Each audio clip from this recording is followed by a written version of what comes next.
Hello. नमस्कार, कैसे हैं आप सब? आई होप आप सभी जो हैं अच्छे होंगे और घर पे भी आपके सभी अच्छे होंगे। यहाँ पे हमारी एक पहली वीडियो जो है वो बन चुकी है। पहली वीडियो जो है हमारी थी कि गेट की स्ट्रेटजी जो है वो कैसे बनाई जाए, कैसे हमारा गेट का प्रिपरेशन जो है वो शुरू करा जाए। जिन बच्चे जिन बच्चों ने मतलब अभी नोटिफिकेशन देख करके मन बनाया है कि वो भी प्रिपेयर करना चाहते हैं, या वर्किंग प्रोफेशनल्स हैं, या फिर ऐसे स्टूडेंट्स जो ऑलरेडी प्रिपेयर कर रहे हैं, तो उन सभी के लिए मैंने एक यहाँ पे स्ट्रेटेजी वीडियो जो है वो बनाया था। और वो स्ट्रेटेजी वीडियो जो है बहुत ही इफेक्टिव है, सभी के लिए बड़ा काम का है, आप उसको देख सकते हैं। उसके बाद ये एक नेक्स्ट सीरीज जो है मैंने बनाई है। एक सीरीज में जो है मैं कुछ वीडियोस बना रहा हूँ जो सभी एक दूसरे से रिलेटेड है।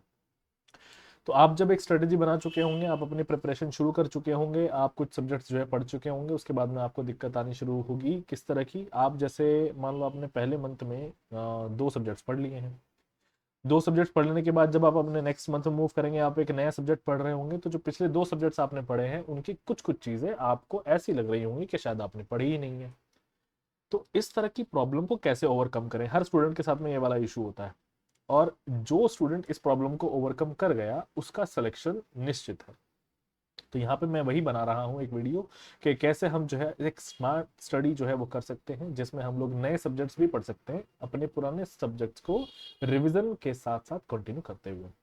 तो चलिए फिर शुरू करते हैं और देखते हैं इस वीडियो को। इस वीडियो में ऐसा क्या है, तो यहाँ पे है सबसे पहले प्रायोरिटाइजेशन ऑफ सब्जेक्ट्स, यानी कि हम लोग हमारे जितने भी सब्जेक्ट्स होने वाले हैं उन सभी को पहले प्रायोरिटाइज करेंगे। यानी कि जो इम्पॉर्टेंट सब्जेक्ट्स हैं वो, डिफिकल्ट सब्जेक्ट्स हैं वो, इजी सब्जेक्ट्स हैं वो, और इजी सब्जेक्ट्स में किन की वेटेज कम है वो। तो आपको यहाँ पे एक पूरी प्रायोरिटाइजेशन जो है वो करनी है। उसमें आप लोग क्या करेंगे, आप लोग ये देखेंगे कि इम्पॉर्टेंट सब्जेक्ट्स में कौन कौन है। इम्पॉर्टेंट सब्जेक्ट्स में आप मतलब ये रख सकते हैं कि जिनका वेटेज जो है वो ज्यादा है, मैं उनकी बात कर रहा हूँ। मैं यहाँ पे प्रायोरिटी दे रहा हूँ ज्यादा वेटेज को।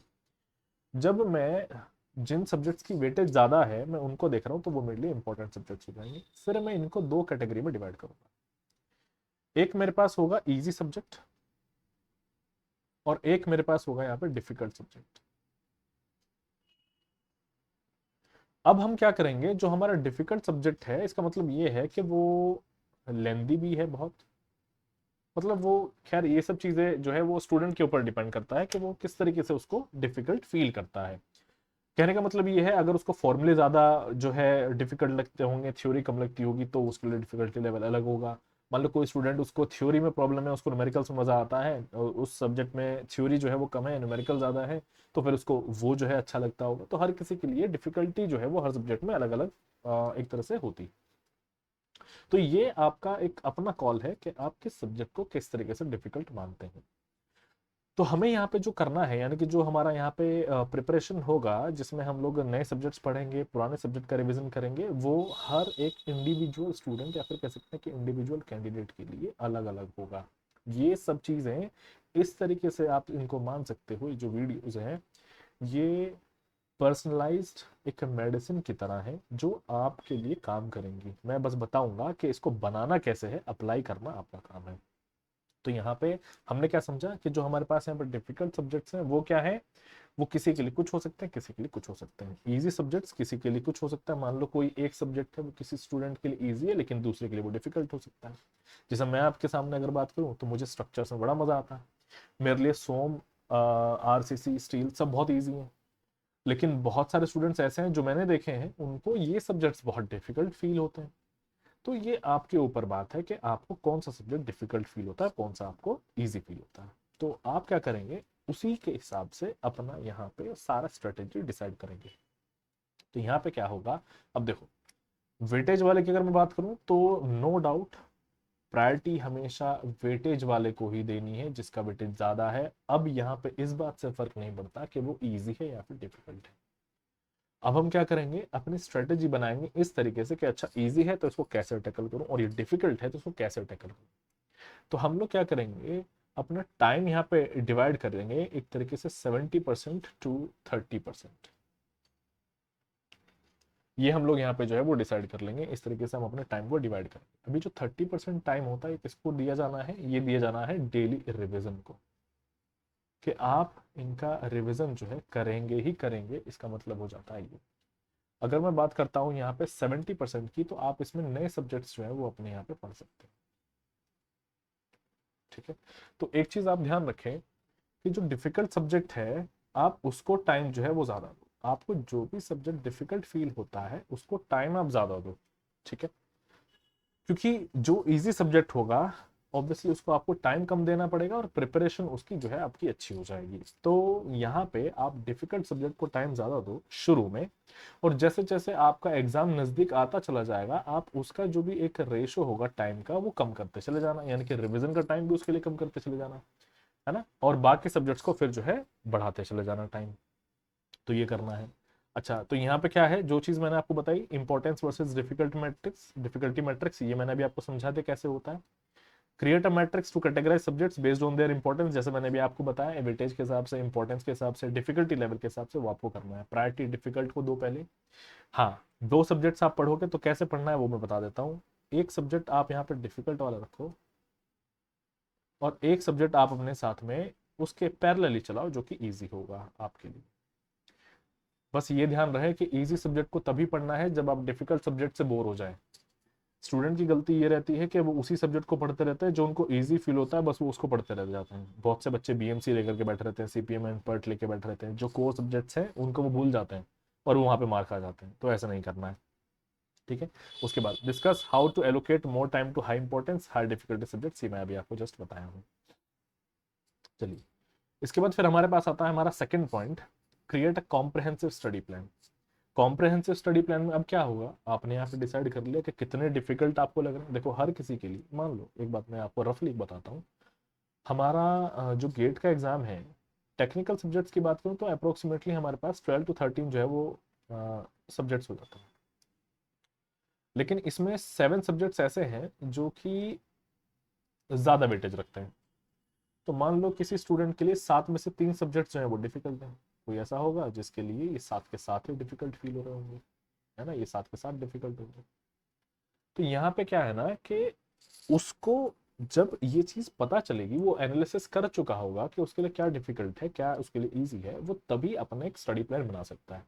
तो सबसे पहले हमने एनालिसिस किया, अब हम क्या करेंगे, अपना स्टडी प्लान बनाएंगे। तो अब यहाँ पे क्या करना है, डिवाइड करना है अपने टाइम को, स्पेसिफिक टाइम स्लॉट्स जो है वो देने हैं नए सब्जेक्ट्स को और रिवीजन को, ये चीज करनी है। अब मैं आपको एक बात बताता हूँ, एक टाइम होता है हमारे पास में इवनिंग का, एक टाइम होता है लेट नाइट स्टडी का, अब वो हर स्टूडेंट के लिए अलग अलग है, और एक टाइम होता है हमारे पास में रिवीजन का। मैं आपको बस एक सजेशन ये देता हूँ कि ये जो दो चीज़ें होती हैं ना, कौन कौन सी, एक आपका यहाँ पे नए सब्जेक्ट को पढ़ना क्योंकि उसमें कॉन्सेप्ट जो है वो ग्रास्प करना होता है, एक वो, और एक रिवीजन। ये दो चीज़ें ऐसी हैं आप इनको तभी पढ़ो जब आपका माइंड का एफिशिएंसी सबसे ज़्यादा चल रहा हो। ये करना बहुत ज़रूरी है। बाकी जो आप न्यूमेरिकल प्रैक्टिस या फिर क्वेश्चन प्रैक्टिस करते हो उसमें अगर आपके माइंड की एफिशिएंसी उतनी ज़्यादा नहीं है तो भी आप जो है वहाँ पे काम चला सकते हो। ठीक है, for example you can dedicate mornings to new subjects and evenings to revision, जैसे मैंने अभी आपको बताया। सेट प्रायोरिटीज, प्रायोरिटीज सेट करो, focus more on high weightage topics, अभी मैंने आपको बताया। अब वो एक एक वीडियो और मैं बनाऊंगा, उसमें पूरे गेट के जितने भी आपके सब्जेक्ट्स हैं, हर एक सब्जेक्ट के जितने भी चैप्टर हैं, उस चैप्टर के अंदर जो जो टॉपिक है वो पूरी एक प्रॉपर लिस्ट अभी मैं आपको देने वाला हूँ कि इनका वेटेज है, किन किन टॉपिक्स को जरूर पढ़ना है, वो सब मैं देने वाला हूँ। तो आप यहाँ पे प्रायोरिटीज जो बना रहे हो ना, वो उन्हीं के लिए बनाना कि focus more on high weightage topics in the GATE syllabus and give extra time to subjects और areas where you are weaker. ठीक है, यानी कि जैसे आप डिफिकल्ट हैं अगर किसी में, तो उसको ज्यादा टाइम देना है, जैसे मैंने अभी आपको जस्ट बताया था। ठीक है, चलिए, इसके बाद हमारे पास में आ जाता है नेक्स्ट अपना third, use active learning techniques. अभी एक्टिव लर्निंग टेक्निक्स का मतलब क्या हो जाता है, एक्टिव लर्निंग टेक्निक्स का मतलब हमारे पास में जाता है कि हम लोग यहाँ पे क्या क्या नए नए मेथड निकालते हैं, है ना। जैसे कि किसी स्टूडेंट को बोल बोल के याद करना अच्छा लगता है, किसी स्टूडेंट को लिख करके याद रखना अच्छा लगता है, किसी स्टूडेंट को मन ही मन में पढ़ करके अच्छा लगता है, और हर किसी का एफिशिएंसी अलग अलग तरीके से अलग अलग होता है। मान लो एक स्टूडेंट है जो बोल बोल करके पढ़ता है, अगर मैं उसको कहने लगूँ कि नहीं तुम जो है मन मन में पढ़ो, तो उसकी एफिशिएंसी डेफिनेटली समराइज करने की चीज़ों को बहुत कम हो जाएगी। तो ये आपके ऊपर है कि आप कैसे पढ़ रहे हो, आपको क्या चीज़ बेहतर लग रही है पढ़ने के लिए, तो वो आपका अपना कॉल है। मैं बस यहाँ पे आपको तरीके बता रहा हूँ कि आपको कैसे कैसे कौन सी चीज़ खुद के लिए अपनानी है, तो वो आपका अपना कॉल है, आप उसको कैसे बनाना चाहते हो। ठीक है, कोई भी टॉपिक को स्टडी करने के बाद में समराइज करो उसको अपने शब्दों में, यानी कि उसको खुद से लिखो कि आपने ये चीज़ आपको डेफिनेटली हमेशा करनी है। आपने जो भी टॉपिक पढ़ा है उस टॉपिक को पढ़ लेने के बाद उस टॉपिक के ऊपर आप खुद से सारी चीज़ें लिखो जितना भी आपने पढ़ा है। जो चीज़ आपने फिर वहां पे नहीं लिखी है आपको याद आ जाएगा, आपको ये चीज़ जो है समझ में आएगी कि अच्छा मुझे इस टॉपिक में ये याद नहीं आ रहा, तो आपका माइंड अपने आप उन चीज़ों की तरफ जाएगा कि मैं इस टॉपिक में ये चीज़ों को याद नहीं रख पाया। तो आप जब उसको दोबारा पढ़ोगे ना तो आपको अपने आप याद आएगा कि मुझे इस वाले हिस्से पे ज़्यादा ध्यान देना है कि ये मुझे जो है याद नहीं रहा था। ठीक है, टीच इट टू समवन, ये आपके अपने अपने मेथड है। बहुत सारे स्टूडेंट्स मैंने देखे हैं ऐसा करते हैं कि खुद पढ़ते हैं दूसरे को पढ़ाते हैं तो उनको याद हो जाता है। और explain it out loud to yourself, जैसे मैंने अभी आपको बताया। Use flash cards, flash cards बनाओ। Create flash cards for important formulas, concepts, definitions. They are handy for quick revision and active recall. देखो मैं एक बात बताता हूँ आपको, डिटेल्ड नोट्स के साथ साथ आपको क्विक नोट्स तो बनाने ही बनाने हैं। एक होगा हमारे पास में डिटेल नोट्स, एक हमारे पास हो जाएंगे यहाँ पे क्विक नोट्स। मैं आप लोगों से अपने क्विक नोट्स भी शेयर करूंगा कि हमारे जो क्विक नोट्स हैं वो हम कैसे जो है उसको बनाएं, ये भी मैं आपसे शेयर करूँगा। मैं आपको अपने ही क्विक नोट्स जो है वो दिखाऊंगा कि कैसे बनाया जाता है। तो यहाँ पे क्या है ना, फ्लैश कार्ड्स का मतलब कुछ क्विक नोट्स की तरह से ही। फ्लैश कार्ड्स इस तरीके से हो सकते हैं कि आपने उस पर जो भी टॉपिक है, कोई अगर आपको याद नहीं आ रहा था वो लिख लिया, उस टॉपिक में कोई फॉर्मूला था, वैल्यू थी, आपने वो लिख लिया, और उस कार्ड को आप बार बार देखे जा रहे हैं, तो वो एक तरीके से आपका फ्लैश कार्ड है। ठीक है, ये चीज़ हो जाती है। क्विक नोट्स किस तरह के होते हैं? डिटेल नोट्स एक सब्जेक्ट के आराम से 200 पेजेस तक पहुंच जाते हैं ऑन एन एवरेज। थोड़े बहुत कम भी हो सकते हैं, ज़्यादा भी हो सकते हैं, लेकिन 200 पेजेस जो है मैं यहाँ पे लेकर के चल रहा हूँ। क्विक नोट्स क्या होंगे? वही 200 पेजेस को अप्रोक्सीमेटली 15 पेजेस में बदल देंगे, है ना। 10 पेजेस भी हो सकते हैं, 15 पेजेस भी हो सकते हैं, ज़्यादा तो नहीं बनते हैं कभी। ठीक है, तो आप खुद सोचो, आपने एक बहुत बड़े से बुकलेट को 15 पेजेस में बदल दिया है, तो रिवीजन करना करना कितना आसान हो गया, है ना, ये चीज़ है। मैं क्या करता था जब खुद स्टडी करता था, तो मान लो कोई फॉर्मूला मुझे अगर याद नहीं हो रहा है, कोई चीज़ याद नहीं हो रही है, तो मैं हमेशा एक पेज साथ में रखता था और मैं उस पेज के ऊपर वो सब चीज़ें लिख लिया करता था कि ये वाला फॉर्मूला, ये डेफिनेशन, वो सब लिख लिया करता था, और उस पेज को अपने पॉकेट में डाल लेता था। कभी भी कहीं पे जाता था वो पेज जो है निकालता था और 1-2 सेकंड के लिए बस देख लेता था, क्योंकि हमारी जो मेमोरी होती है वो फोटोग्राफिक होती है एक तरीके से, फोटो वगैरह जो वीडियोस वगैरह होती है जल्दी याद होती है हमें। तो मैंने क्या करा, कुछ फॉर्मुलेज ऐसे थे जिनको मैंने रटा नहीं कभी भी, मैंने सिर्फ उनकी वो लिखे हुए पेपर को बस डेली देखा है कुछ देर के लिए, और वो फॉर्मूले मुझे अपने आप कुछ टाइम के बाद में याद हो गए। तो आप इस स्ट्रेटेजी को भी अपना सकते हो। ठीक है, चलिए इसके बाद integrate revision into daily study. Revision daily करना है, मैं ये बता रहा हूँ आपको, आप कुछ नया पढ़ो या ना पढ़ो, रिवीजन जरूर करना है। मैं कहता हूँ कि रिवीजन किए बिना नया तो कभी पढ़ना ही मत। आप जब कोई सब्जेक्ट अगर पढ़ने भी बैठ रहे हो ना नया, तो आप सबसे पहले आपने उसमें पिछला जो पढ़ा है, यानी कि आपने कल के दिन में क्या पढ़ा था, एक बार उसको गो थ्रू कर लिया करो कि अच्छा मैंने ये चीज़ पढ़ी थी। मैं बता रहा हूँ उसका बहुत इफेक्टिव रिजल्ट आपको दिखाई देगा। ठीक है, स्पेस रिपीटिशन, यानी कि इसका मतलब ये हो जाता है कि आप जो अपना रिवीजन कर रहे हो वो कितने इंटरवल्स पे कर रहे हो, है ना। मैं कहता हूँ कि आप शुरू में फ्रिक्वेंट रिविजन्स करो। जब आप कॉन्टिन्यूसली उन चीज़ों को याद कर रहे होंगे तो कुछ टाइम के बाद में वो सभी चीज़ें याद हो जाएंगी आपको, तो आप वहाँ पे फ्रिक्वेंसी ऑफ रिविजन जो है उसको कम कर सकते हो। जैसे मैं आपको अपना बताता हूँ, मेरे लिए एक टाइम पहले सॉम स्ट्रक्चर सब बहुत मुश्किल हुआ करते थे, तो उसके फॉर्मूले याद नहीं होते थे, चीज़ें मैं नहीं कर पाता था जब अपने प्रिपरेशन स्टेज में था, मैं तब की बात बता रहा हूँ। तो तब मैंने क्या करा, मैंने सेम स्ट्रेटजीज यही जो है अपनाई थी जो मैं आपको बता रहा हूँ आज।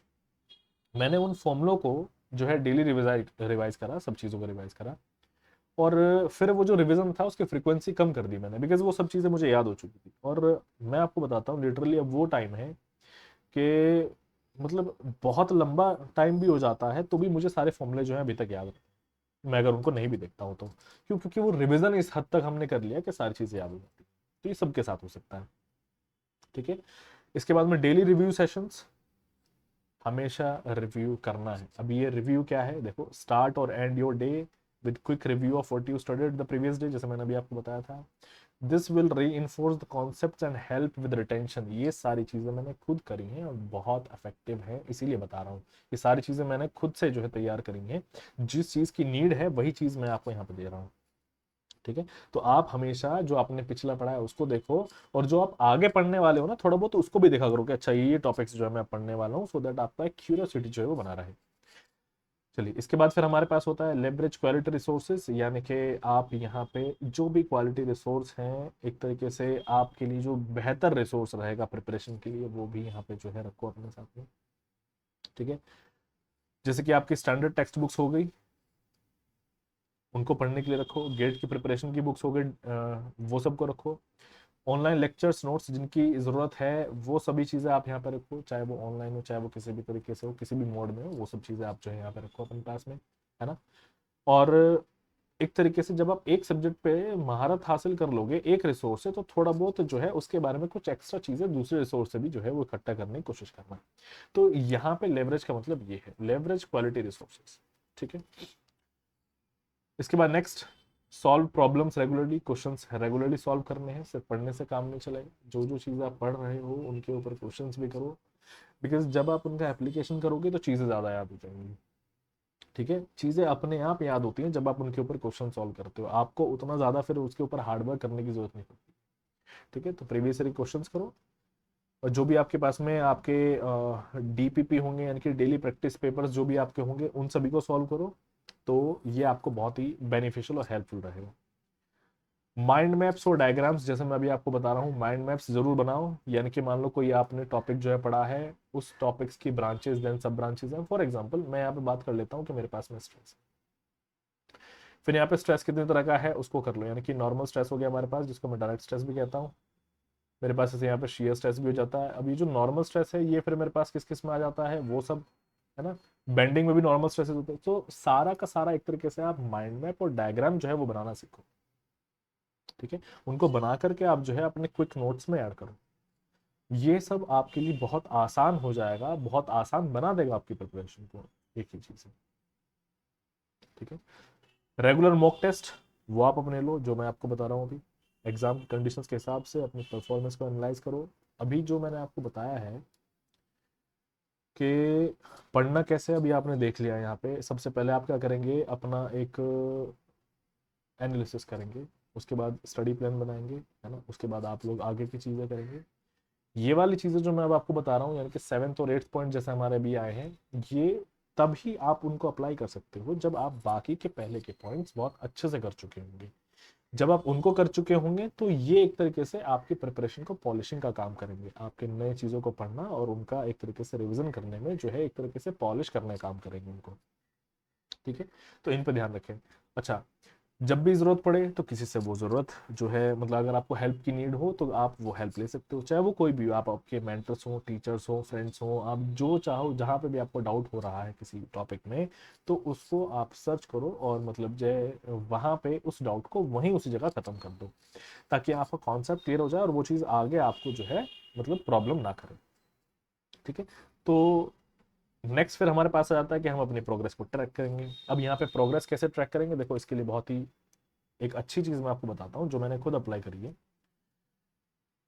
वीकली रिव्यूज करने हैं, मंथली भी करने हैं। सारा अपना स्टडी प्लान जो है वो हमें ट्रैक करना है, नहीं तो हम लोग, चूंकि हमारे पास टाइम कम है, तो हमें एक एक चीज को ट्रैक करना है और डेली के हमें अपने टारगेट्स जो है वो सेट करने हैं, है ना। स्मॉल विंस जो भी होंगे हमारे, उनको सेलिब्रेट करना है। यानी कि आपके जैसे जैसे छोटे छोटे गोल्स पूरे होंगे तो उनको क्या करना है, सेलिब्रेट करना है। ये चीज़ आपको यहाँ पे करनी है। अब मैं बताता हूँ प्रोग्रेस को कैसे ट्रैक करा जाए, ये बहुत इंपॉर्टेंट है। तो प्रोग्रेस को कैसे ट्रैक करना है, तो मैं आपको यहाँ पे सबसे पहले समझाता हूँ कि आप एक टेबल बनाओ। ये वही स्ट्रेटेजी है जो मैंने अपनी इस्तेमाल करी है। मान लो यहाँ पे मैंने लिखा है अपना सीरियल नंबर और अपने यहाँ पे हो जाएंगे सब्जेक्ट के नाम। सबसे पहले मेरे पास हो जाता है सॉन्ग,